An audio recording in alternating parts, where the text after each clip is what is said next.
And this is a very sensitive topic. It's something that we usually do not talk about at this podcast. We usually bring, it's trying to connect what the divine within is, and the fragment inside of us. But we sometimes have to also analyze and talk about this dark side that we're all capable. Not that we're evil, not that we're born evil and that we just have to wrestle. I mean, we do have to wrestle with evil, but let's talk about the human nature and this very, I think the extremist of the sins. And I like what the Jordan Peterson said when one time, sex trafficking with children is really spitting at the face of God. That's the deepest and the worst sin, because you're really defiling, what's most innocent, which is a child. Right. So in this segment, Diane is going to tackle one of the most evil crimes, sex child trafficking. She shares shocking statistics and explains how this crisis connects to a larger spiritual battle. With 50 million people enslaved worldwide and trafficking growing faster than ever, Diane urges readers to pay attention and take action. What can you tell us about this situation, about the statistics, where we're heading on this, Diane? Well, I get into a lot of the statistics with even just rape and just being aware of everything that's going on. I mean, I think that we have to keep in mind that having the open borders was a terrible mistake, because it brought in a lot of human sex traffickers. Like, people are here, especially in the United States. I know you're in Spain, but this is also happening in Europe as well. If you have open borders, you don't know who's coming into your country. So it's a major concern. It concerns me that the left is not, even acknowledging that. I mean, it's so scary. I don't really even like to get into politics too much on these shows, but you have to have awareness, because you have to know who's here. You have to know who's around you. Just like when we have people in the schools, right, teaching, we have to know who they are. You have to do a background check on them, right? You're not going to just hire anybody. It's the same with people coming into our country on a larger scale. You have to know who they are. You have to do Yeah, background moving, checks. not only coming into the United States, but the movement. Yeah, I mean, if you're just professing and saying that, oh, we need to, it's bad, and there shouldn't be any borders. But if you can't control that, you can't control this trafficking, right. and you're going to talk about this, but I think Yeah, person trafficking, people trafficking is higher than now than drugs, because you mean it's a person that you can, you yeah. can traffic. That's really, really alarming, you know. Yeah, yeah. I think that's what they're saying now. It is becoming almost as bad as the arms trade, and also the drug trade as well. Those are the three main things that we have to worry about. So it's very scary, and it's very important, that when you vote, when people go out there to vote, that they vote for the right leaders, because this does impact us at a very large scale, and people don't even realize that. I don't think, some people go to the voting booth and they don't know who to vote for, but if you take a look at everything, how that's going to impact you in the long run, it's pretty scary. Yeah, I think how bad it's gotten, and this existed before. It's not that it didn't exist, because a lot of people will say, "Oh, well, we always had that. So how is that worse?" I think it's more known. I think And the that scale nowadays with the the scale technology, is, yeah, right? yeah. Everything's digital. Everybody knows about your kids. I mean, people use Facebook, they use social media. Children's faces are everywhere. It's kind of scary. You have to be very careful. So you have to know your surroundings. So I think all that is going to lead into the second coming for sure.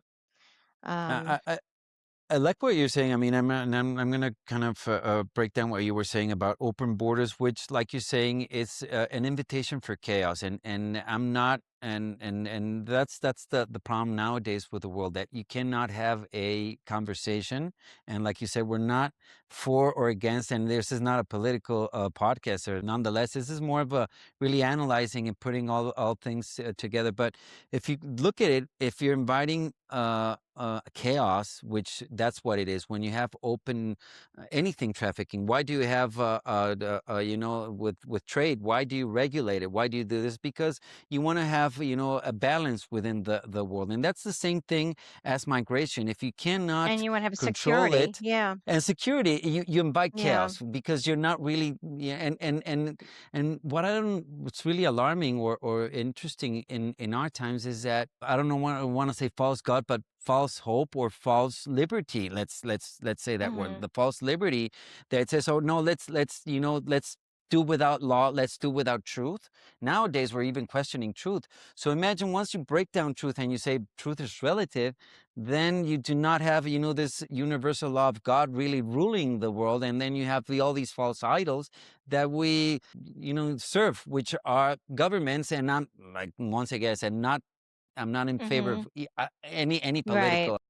I'm Right, always in right, favor of God. And like in the right. Constitution and the Declaration of Independence, governments are Yeah. established by the people to, fulfill that God-given right, those God-given Yeah. rights. So once Yeah. you mess that up, it's chaos and there's confusion, and you can see it in the kids nowadays, right? Yeah. Yeah. Well, people say you can't separate. People say to separate church from state, but you really can't. You have to stick by your ideals and your morals. So we do answer to God first and the government second. We do, because He is our creator. So you have to remember that, and we do have to choose political leaders based upon your faith. Because if you don't, then you're going against your morals, you're going against your values, and that's the core of how we live, especially Even if they're not religiously. popular, So, that's and well, Jesus in his time wasn't popular with, we know, with the yeah, established law I there, don't worry and about look at what he did. popularity. Yeah, they have Yeah. to stop with popularity. I mean, and I think speaking of popularity, I think what has been the biggest problem is Hollywood. Hollywood has been too influential with a lot of this stuff. I mean, politics even seems to go back to Hollywood, but I mean, they're very bad role models for young people, because they think they have to look like this person or do like this person, And it's and very that's superficial, hedonistic. it is. The everything that we see, and you reference the Bible a lot, that we see, from the beginning of written history. It's the same struggles, the same sins, the Yeah, same temptations, the yeah, same. It's there. It's just different settings, which is harder. Maybe we would look at these times and our technology and everything that we have and yeah, say, okay, it was about time that we would have done without, and we would have evolved. But that's the thing. If we do not have a spiritual evolution, if we do not have, and stick to our right, values, and I think that's very important. I mean, even if, and one of the things that I always say, I mean, you do not have to, because nowadays, and let me make this side note, a lot of the kids nowadays do not consider themselves, affiliated to any specific institutional religion. But just as long as you have a personal relationship with God, within any way that it is, and and you live your life through values and through the ideals, of righteousness, of truth, beauty, and goodness, then you have a yeah, compass, and then you have a guide to where to go. But when right. your compass is, something like you're saying, Hollywood, something so hedonistic and superficial, then, I know, that's really not eternal. That's not really uh, filled with spiritual I values, know. and that's It's not going not to real. transcend. Yeah, It's not real, yeah, exactly. So right. It's what not real. perilous So, situation where we're at, as a civilization, and in time where we can ally ourselves to, I don't want to say evil. And at the beginning I asked you about the what definition of sin, and the way I see it is that it's a progression. It's always a decision. That a lot of people ask, why is there so much evil in the world? And in order for us to be free willed, there has to be the possibility for us to choose evil. And I see, or sin, sin, and I see this as progression. At hmm, first, I mean, we may commit errors because we're fallible, we're not perfect, and we're going, as we right, fulfills God's will, we are perfecting ourselves, or we are aligning to that perfection. So I see that, as imperfect beings, we err. And if we understand that we repent or we mend our ways, maybe from that error, then we're back in the righteous path. But if we consciously say, okay, I'm marrying and I'm consciously reaffirming that error, then I'm sinning.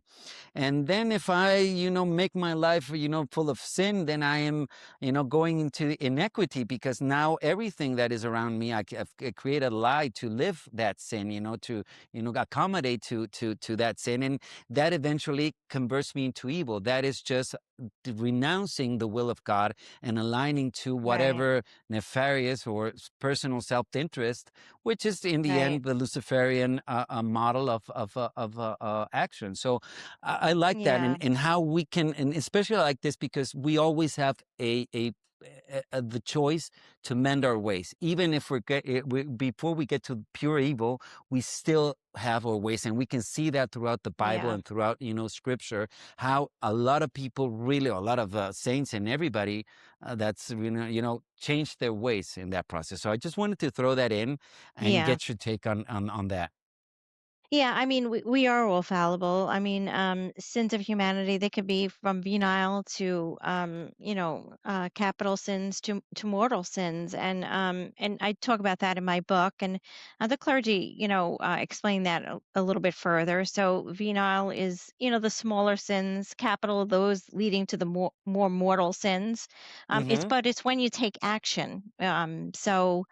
That it becomes worse, or sometimes the degree of the sin. So, if I mean, say, for example, so if you go to the store and you steal a piece of candy, but well, then if you go and steal like $100,000, there's a big difference. So it's just like the worse, the worse the sin, the farther you move away from God, and that's what Yeah, leads you more to evil. And there's always that's how degrees. yeah, it's Yeah. the degree of how far you move, and that's the way they referred to it. All the clergy referred to it in that sense, and it does make sense because I think we've come very far away from living according to God.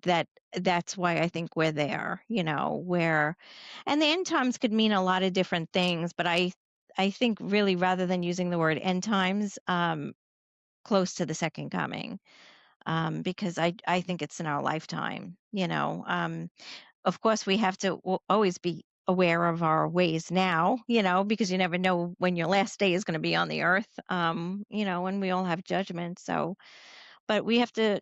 Our first commandment is to love God with all our mind, heart, and soul. And our second is to love our neighbors like we love ourselves. And with that commandment, it's like referring to sin, is that I think people forget that neighbors are not just your next door neighbor, it's the world, in a sense, it's the world. So, how good you are just as a person, how well you treat other people, and how corrupt you're going to be, because there's a lot of people that will take advantage of, especially even vulnerable populations, and that's where we get into the human sex trafficking and all that. Like, you're taking advantage of a lot of these populations, and people prey on that, and that's something that we have to, be aware of. And that's something that I want to, we're talking about the degrees of, let's say, of going from error to iniquity, evil. How does somebody get to that point of defiling a child, of really, trafficking with a child and I don't profiting from a Yeah, child? I know. I How can you know. get that? I can't, I can I never, and know. that's I something that can't that imagine. I can't what's your either. take on that?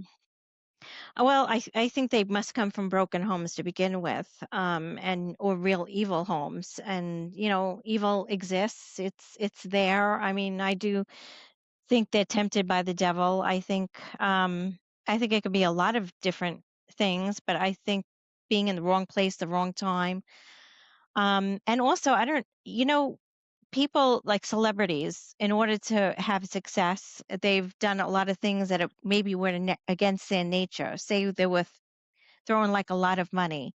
Now, if you watch a lot of even the shows that they do for the Super Bowl, I don't know if you noticed, but a lot of it is very satanic. Like, you would never see that before. And I think when they keep taking that step to go further and further away, I think that's where Do it you all think it's consciously done, starts. or it's, I mean, Both. because it's not Both. I think coincidence. It's drugs have a not lot to do with it. I think drugs okay. is the big problem because, you get into that industry or even just on, kids on the street, they start taking drugs, it changes it Yeah, it it could destroys your change your mind. personality. Yeah, Yeah, yeah. your mind, And your yeah, yeah. so I think that And has a lot to do with it. Also, just watching horror movies and getting into that realm of thrillers and all that. I remember my mother always told me, she goes, Diane, don't watch horror movies because you're inviting the devil into your home.